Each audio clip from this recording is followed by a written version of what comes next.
Je vous salue tous encore dans le beau précieux nom de Jésus-Christ. C'est encore une opportunité pour moi de venir sur cette plateforme vous apporter la parole de Dieu.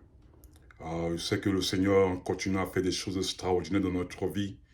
Quand bien même nous passons des moments difficiles, mais Dieu est toujours là. La puissance du Saint-Esprit est toujours là. Dieu est toujours là. Dieu continuera à reprendre, à agir dans notre vie. Dieu, il ne dort pas ou il n'est pas en vacances, mais Dieu continue à agir. Alors si en ce moment, si tu es en train de passer un moment difficile ou si tu es en train de traverser la mer ou traverser le feu, crois une chose que Dieu est là et Dieu est capable de faire des choses extraordinaires dans ta vie.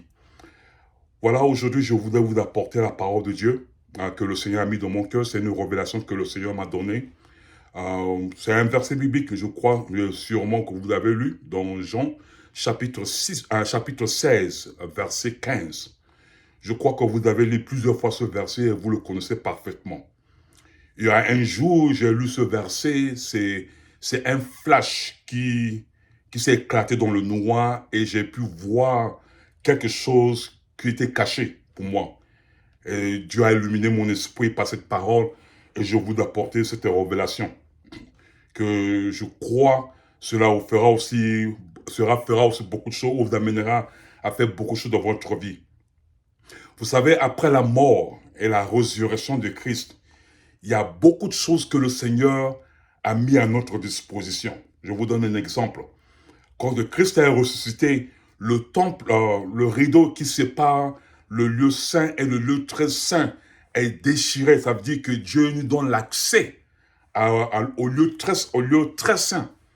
Donc, ça veut dire qu'il a mis notre humanité dans sa sainteté. C'est-à-dire que nous pouvons être dans cet endroit. Alors que cet endroit, c'est pas n'importe qui devait rentrer. Le sacrificateur devait rentrer seulement une fois par année. Et quand il rentre, il doit mettre une cloche attachée à son pied. Au cas s'il meurt, donc si on n'entend pas le bruit de cette cloche-là, on pourra savoir que voilà, il est mort, alors on pourra juste le tirer parce qu'il faut attacher une corde à son pied. Personne ne pouvait rentrer là-bas. Mais la mort de Christ nous a permis de rentrer à cet endroit. Non seulement que Dieu nous a donné l'accès à sa sainteté, mais Dieu aussi nous a donné l'accès à beaucoup de choses que nous ignorons. Et la Bible dit aussi que mon peuple périsse faute de connaissance parce que nous n'arrivons pas à comprendre ou à connaître quelque chose. Et voilà une révélation que le Seigneur m'a donnée au travers de ce verset, que je peux vous lire. Il dit, tout ce que le Père a est à moi, et le Saint-Esprit vous l'annoncera. Dans toutes les versions en français, c'est ce mot, vous l'annoncera. Mais quand Dieu ouvre votre cœur, les yeux de votre esprit, de voir profondément dans l'esprit, vous allez voir un mystère caché dans ce verset. Et qu'il est important pour le chrétien de comprendre afin de savoir et découvrir ce qu'il est. Voilà en quelque sorte l'extrait de cet enseignement que j'aimerais vous apporter. Ce n'est pas juste un petit enseignement, c'est une série d'enseignements, mais j'aimerais vous donner seulement un petit extrait afin que vous pouvez utiliser et vous pouvez comprendre. Il est vrai que moi, je veux absolument être acteur de cette révélation. Mais j'aimerais aussi rapporter selon la grâce que Dieu m'a accordée à l'église du Seigneur, afin que aussi qu'ils puissent savoir ce qu'ils sont dans le Seigneur. Nous sommes des gens extraordinaires et que des fois, nous n'arrivons pas à comprendre cela. Parce que quelquefois cela est tellement grand que nous ignorons, nous doutons que nous pouvons être là. Cependant, Dieu nous a donné cet accès. Et l'accès est pour tous ceux qui croient au Seigneur. C'est la foi. Alors, repartons dans ce verset. Nous allons voir deux acteurs dans ce verset. Jésus-Christ et le Saint-Esprit. Tout ce que le Père a est à moi. Et le Saint-Esprit vous l'annoncera. Le mot annoncer. Ce n'est pas seulement annoncer. Ça veut dire que le Saint-Esprit nous révèle ces choses. Et nous savons une chose dans la Bible dit que ce qui est révélé est à nous et ce qui est caché est à Dieu. Voilà l'une des choses que le Seigneur m'a révélée. Et dans cette situation que nous vivons de foi, parce que nous n'arrivons pas à connaître, à savoir ce que nous sommes, Dieu de foi, il permet des situations, des circonstances afin de nous introduire à nous-mêmes pour que nous puissions savoir ce que nous sommes. Nous sommes des êtres extraordinaires. Que tu es pauvre, que tu as quoi que ce soit, que tu n'as rien dans ta vie, tu es une personne extraordinaire.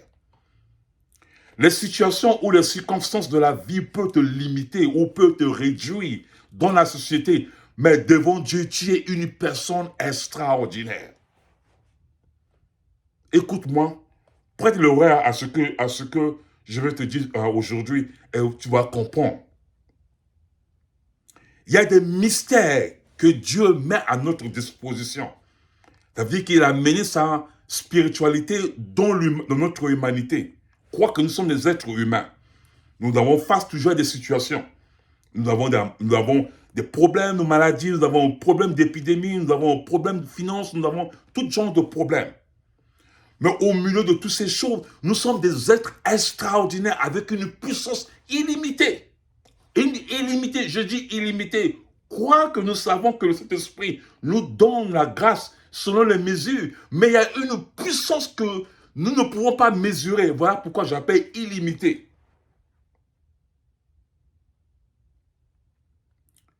Alors Dieu de foi permet à ce qu'il nous introduise à nous-mêmes afin que nous puissions découvrir ce que nous sommes. Il y a des gens à l'église qui se réduisent eux-mêmes. Puisque le tangible, le visible réduit complètement leur foi au point qu'ils ont limité leur vie selon les possibilités qu'ils ont. Et ils ont ils ont des difficultés de voir au-delà de ce que Dieu peut faire et de ce que Dieu veut accomplir dans leur vie parce qu'ils n'arrivent pas à reconnaître ou à connaître ce qu'ils sont. L'homme doit se découvrir. La résurrection de Christ nous a ouvert la porte à beaucoup de choses que nous ne pouvons pas imaginer. Et j'aimerais aujourd'hui, à travers cette vidéo, vous donner une révélation de ce que le Seigneur m'a donné. Voilà par exemple une histoire qui s'est produite, quelque chose qui s'est produit, enfin pas produit, mais quelque chose qui s'est passé. Une révélation qu'un scientifique nous a donnée. Les scientifiques disent, par exemple, si quelqu'un prend un avion, le Jumbo Jet. Jumbo Jet, c'est un avion que vous prenez pour aller dans notre continent, ou quitter l'Afrique pour aller en Europe, quitter les États-Unis pour aller en Europe, passer par là. C'est ce qu'on appelle le Jumbo Jet. Si vous prenez le Jumbo Jet pour aller pour joindre l'étoile la plus proche de la Terre, il faut 52 milliards d'années. Écoutez encore. Si vous prenez le Jumbo Jet c'est l'avion que vous voyagez avec tous les jours. Si vous prenez cet avion pour joindre l'étoile la plus proche de la Terre, il faut 52 milliards d'années. Quitter par exemple on va quitter par exemple l'Afrique pour les États-Unis, j'ai fait peut-être par exemple 13 heures ou 14 heures. Si vous quittez par exemple ici pour aller en France, cela peut-être faire 6 heures, mais pour joindre l'étoile la plus proche de la Terre, il faut 52 milliards d'années. Et la Bible nous dit dans le psaume chapitre 83, verset 3, que le Seigneur s'abaisse pour regarder le ciel et la terre. Cela est immense, cela est gigantesque, difficile de comprendre, de voir. Et là encore, la Bible nous dit que l'univers est dans la main du Seigneur. Donc, il s'est d'imaginer à peu près la distance de la terre avec l'étoile la plus proche de la terre. Et ce Dieu s'abaisse pour regarder le ciel et la terre. Regardez, et puis la Bible dit aussi que L'univers est dans sa main. Regardez comment ce Dieu est grand. Combien il est grand. Qu'on ne peut pas l'imiter. Qu'on ne peut jamais l'imaginer. Et non seulement ça, Dieu est capable de me voir. Moi qui suis un petit, c'est-à-dire quelque chose que je ne peux pas décrire. Il n'y a pas un mot pour décrire ce que je suis dans ce monde. Dieu est capable de me voir. Non seulement qu'il est grand, mais il est grand encore en puissance. Dieu est grand, alléluia, en intelligence, qu'on ne pourra jamais décrire. Et si nous voyons l'univers, il y a encore sûrement des planètes, il y a encore sûrement des galaxies que les scientifiques n'ont pas encore arrivé à atteindre pour nous révéler.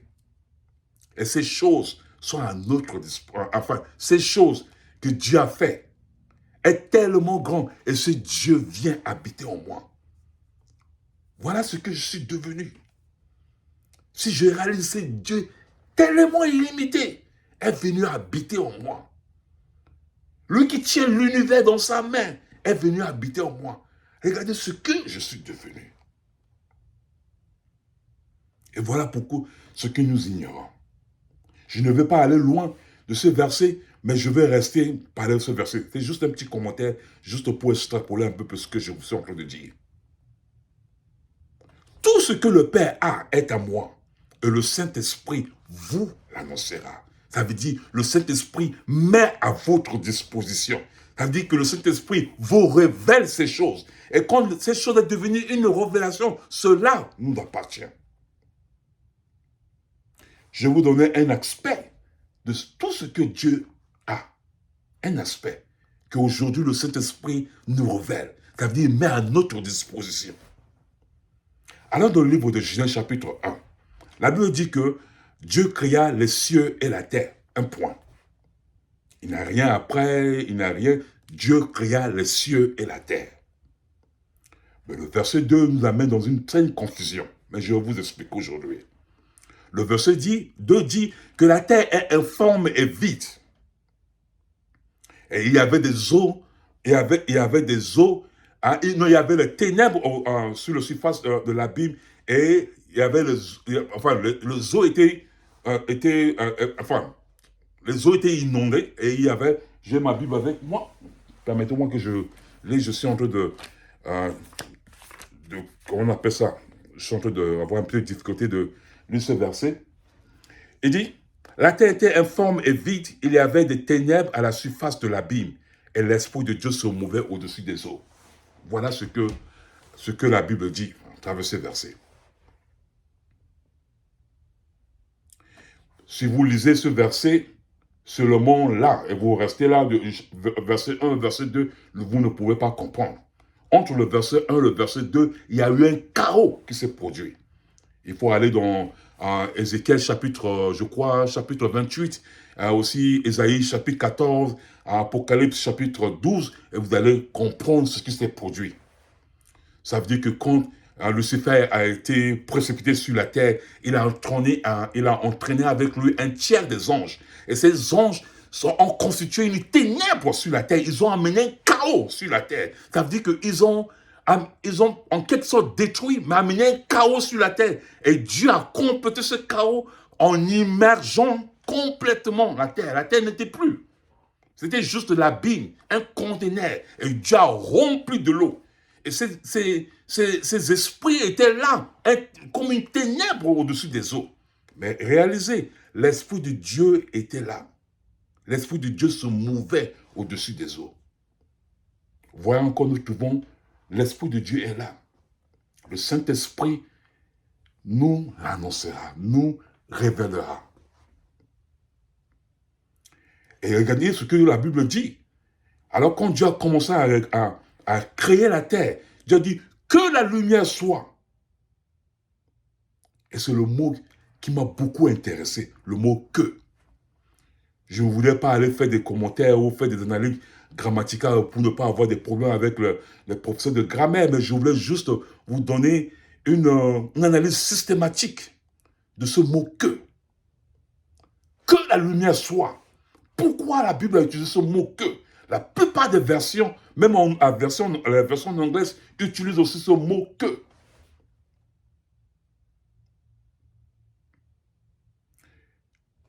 Que la lumière soit, qu'il y a une étendue entre les eaux, que le sec apparaisse. La Bible utilise ce mot que. Et vous allez découvrir ce que Dieu nous donne. Le mot que n'est pas juste un mot. C'est la souveraineté. C'est-à-dire la souveraineté, une puissance dominante du Seigneur. Parce qu'il y a une puissance maléfique qui se mouvait au-dessus des eaux. Et Dieu, avec son esprit qui était là, qui se mouvait, enfin, un esprit maléfique qui était sur l'abîme. Parce que la Bible dit que la ténèbre, ce ténèbre-là, c'était des démons qui étaient là. Une puissance maléfique qui était là. Mais Dieu, avec sa puissance que je ne sais pas comment limiter, même la bombe atomique, les gens disent que des pays ont des bombes atomiques où on peut complètement détruire la Terre. Mais cette bombe atomique ne peut pas détruire l'univers. Mais nous savons une chose, que Dieu a la puissance de détruire l'univers. Il a créé l'univers. Il n'a pas besoin de prendre un marteau pour détruire avec sa parole. Il peut anéantir, détruire complètement l'univers. Donc cette puissance était là. Et Dieu déclare que la lumière soit. Le mot que. Il y a encore ce mot que dans quelques versets. Pardon, quand vous lisez le livre de Luc chapitre 11, verset 2, où Jésus-Christ apprenait à prier à ses disciples, il a dit, si vous voulez prier, vous dites, notre Père qui est dans les cieux, que ton nom soit sanctifié, que ton règne vienne. Voilà ce mot que qui est là. Que ta volonté soit faite sur la terre, dans le ciel et sur la terre. Et voilà la différence. Voilà ce qui fait la différence entre nous avec le Seigneur. Mais quand il s'agit de nos besoins, il n'a pas dit que tu nous donnes, il a dit donne-nous notre pain quotidien. Il n'a pas utilisé ce mot que, parce que ce mot que, Dieu n'utilise pas cela. Pourquoi? Parce que c'est un Père responsable. La Bible aussi parle dans le livre de Marc chapitre 6, du verset 1 jusqu'au verset 33, la Bible dit qu'il prend soin de nous, il pourvoit nos besoins, il prend soin de notre avenir. Que notre Père, il est un Père responsable. Voilà pourquoi ce n'est pas un absolu pour nous. Quand il s'agit pour nous, voilà la différence entre nous avec le Seigneur. Mais pour lui, que ton nom soit sanctifié. Pas sanctifié dans le ciel, dans notre vie. Que nous voulons pas, le nom du Seigneur doit être sanctifié. Que ton règne vienne. Que ta volonté soit faite sur la terre, dans le ciel, sur la terre. Voilà encore la puissance de Christ, de Dieu, manifestant au travers de Jésus-Christ.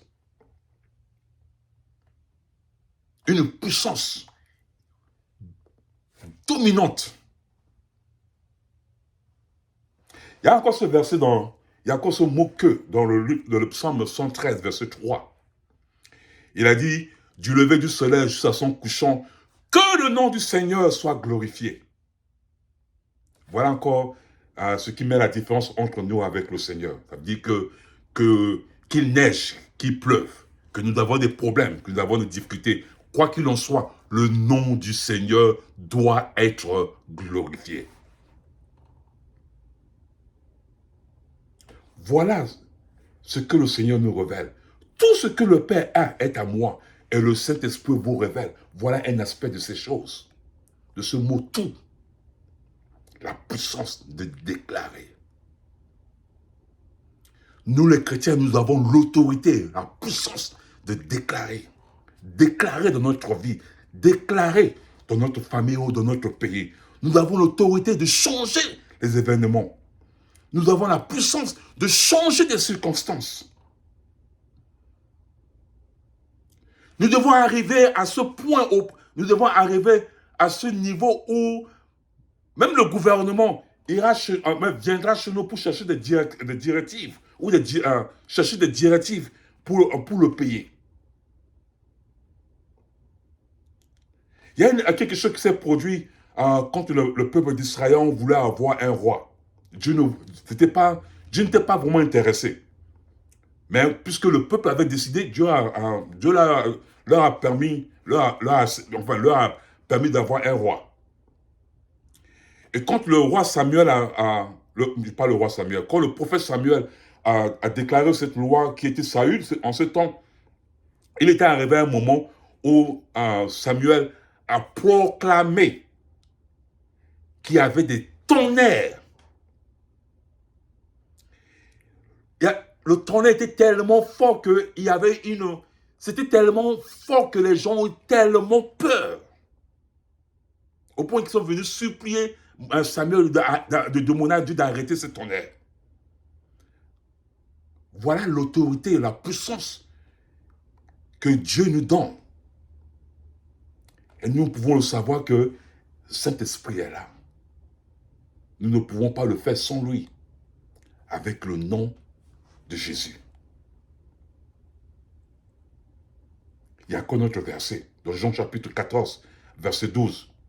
Il dit, celui qui croit en moi en fera des œuvres que j'ai faites et il en fera de plus grandes. Je suis en train de prier et de demander à Dieu, quel prix faut-il payer que Christ n'a pas encore payé, que je dois payer pour arriver là? Si nous voyons l'histoire de la Bible, la vie des prophètes, des disciples, nul, parmi tous ces prophètes ou tous ces apôtres, nul n'est arrivé arriver au point de Christ. Ils ne sont pas arrivés là où Jésus-Christ était. Sur le point de miracle, sur le point de révélation, sur le point de connaissance. Ils ne sont pas arrivés là. Jésus-Christ a voulu pas seulement faire de nous des petits, mais il nous a amenés à son niveau. Cela est, je ne sais pas comment l'expliquer, mais cela est trop. Cela est immense de la voir. Cette puissance que Dieu donne à l'Église. Notre verset dit dans Éphésiens chapitre 1, verset 20, en descendant, il a dit qu'il a déployé en Jésus-Christ en le ressuscitant d'entre les morts et en le faisant asseoir à sa droite dans le lieu céleste, au-dessus de toute domination, au-dessus de toute autorité, au-dessus de toute puissance, de toute dignité, et encore au-dessus de tout nom, nom qui peut se nommer dans ce monde, dans ce siècle présent, mais encore dans le siècle à venir, le nom. Nous avons le Covid, ou le Corona, nous avons le sida, nous avons, je ne sais pas, quel nom. Et non seulement ça, Jésus-Christ n'a pas exclu l'Église, il a amené l'Église à son niveau pour que nous puissions avoir cette même autorité.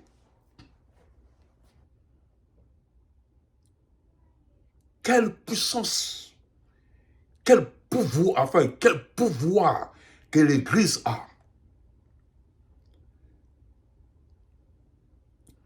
Nous voyons la vie d'apôtre, Paul. C'est pas intention seulement, mais ses opinions sont devenues des versets bibliques. Il y a encore des choses. La Bible n'a pas fini. Nous continuons la Bible. Si aujourd'hui, tu es réduit, tu ne penses pas que tu peux être quelqu'un ou tu peux... Non, tiens-toi sur ton pied, mon frère. Tu es une personne extraordinaire. Tiens-toi sur ton pied. Faut-il mourir, hein? Faut-il mourir pour vivre ces choses? Faut-il payer le prix ou quoi que ce soit? Tiens-toi sur ton pied. Tu n'es pas une personne... Non, tu n'es pas une personne qu'on peut négliger. Il y a une puissance illimitée à cause de Christ, ce Dieu qui habite en toi.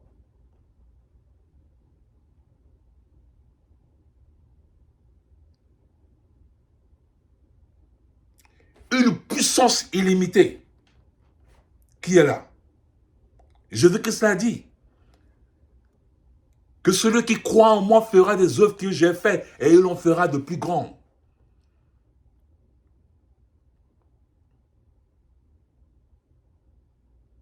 Je ne mourrai pas. Je dois vivre ce verset. Nous devons vivre ce verset.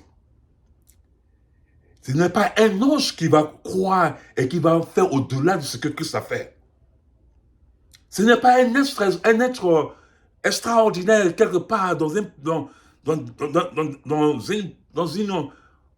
je ne sais pas. Celui qui croit en moi fera des œuvres que j'ai faites et l'on fera de plus grands. Celui qui croit en moi fera des œuvres que j'ai faites et l'on fera de plus grands. Ça veut dire le plus grand, quelque chose que Christ n'a pas encore fait ou qui n'a pas fait avant de partir. Comme il a dit, parce que je pars, je vais vers mon Père. Celui qui croira en moi fera des œuvres que j'ai faites. Il n'y a pas encore une personne qui est arrivée à ce niveau. Et nous avons cette responsabilité d'arriver, de vivre ces choses. D'amener la preuve de l'évangile. Le monde est fatigué, le monde cherche des solutions. Les docteurs cherchent des solutions. Ici dans le pays où je vis, le cancer règne. Les gens ont peur du cancer. La maladie, elle se manifeste. Il y a des choses que le gouvernement ne savent pas faire. Ils ne savent pas comment le faire. Il y a des situations où des gens ne savent pas comment résoudre. Nous avons la solution, le chrétien, l'Église de Christ. Nous avons la réponse. Je suis sur mon pied. Avant que je meure, que je vive ces versets. Et si tu es avec moi, et si tu crois avec moi, tu peux aussi vivre ces choses. Même si tu es au fond du village, où il n'y a rien de concret, où quelque chose peut amener, quelque chose peut changer ta vie. Tu n'as rien dans ta main. Mais si tu crois, cette puissance de Dieu t'amènera là où tu ne pouvais pas imaginer. Ne doute pas. Crois. Nous avons une puissance pour déclarer, pour décréter. Et quand nous décrétons, cela devient un absolu. Ça devient comme une loi. Parce que si le gouvernement vote une loi, la loi est établie. Tout le monde a suivi cette loi. Et quand nous décrétons, la chose se manifeste. La chose se réalise. Voilà ce que le Saint-Esprit nous révèle. Il est la clé de ces choses de ces mystères que nous n'arrivons pas à imaginer. Quand je lis ce verset, la terre tremblait sous mes pieds. Alors si tu es là aujourd'hui et tu crois avec moi, n'arrêtons pas là. Dégageons-nous, elle dit, dégagez tout ce qui n'est pas nécessaire dans notre vie afin que nous pouvons atteindre et arriver à ce niveau. Éloignez de notre vie des petites histoires qui nous font distraire et ne permet pas que le diable amène ces choses-là pour nous faire distraire. Dégageons-nous, séparons-nous. La sainteté de Dieu est accessible maintenant à nous. Nous ne parlons pas du péché. Nous ne sommes pas au niveau de pauvres pécheurs. Nous sommes au-dessus. Cela est possible. Et changer des choses. Que des gouvernements viennent trouver des solutions chez nous. Que nous pouvons arrêter la guerre, arrêter des circonstances de ce qui se passe dans ce monde. Et pour en finir, le psaume 84, il a dit, s'il marche dans la vallée de Baca, c'est-à-dire la vallée de pleurs, qu'il change. Ils ont le pouvoir de changer les circonstances, changer les événements. Les chrétiens n'est pas des gens à négliger. Si tu t'es négligé, arrête de te négliger aujourd'hui. Si tu t'as réduit ta vie selon les circonstances de ce que tu vis chaque jour, il est temps que tu sors de tes carapaces, que tu sors comme un petit poussin qui sort de ses carapaces et que tu parais avec l'autorité que Christ nous a donnée. Il y a encore des mystères que le Saint-Esprit n'a pas encore révélés. Crois avec moi, afin que nous pouvons voir la gloire et la puissance illimitée de Christ se manifester au travers de nous par le Saint-Esprit, au nom de Jésus. Alors si tu es là aujourd'hui, crois. Et par l'autorité que Christ m'a donnée, je déclare dans ta vie que tu sois guéri. Si ta maladie a duré autant, je déclare au nom de Jésus, sois guéri. Je déclare que tes circonstances changent. Je déclare que tes saisons changent. Je déclare que ta vie change. Je brise tous les liens de ta vie afin que tu sois libéré. Si tu m'as écouté aujourd'hui et que tu es béni par cette parole, transmets aussi à tes frères, à tes sœurs, à d'autres chrétiens aussi, afin qu'ils soient bénis. N'arrêtez pas là, il y a tellement de choses que cet esprit veut nous révéler. Parce que Jésus-Christ a dit tout ce que le Père. C'est illimité. C'est trop. Mon frère, tu n'es pas n'importe qui. Alors, si tu n'as jamais donné ta vie au Seigneur, cela prend seulement 5 secondes pour devenir chrétien. Je te répète cette prière après moi. Dis, Seigneur Jésus, je viens à toi, tel que je suis. Je te confie ma vie. Pardonne-moi mes péchés. Viens dans ma vie. Transforme-moi. Et fais de moi ton enfant. Si tu as fait cette prière, tu es devenu chrétien. N'arrête pas là.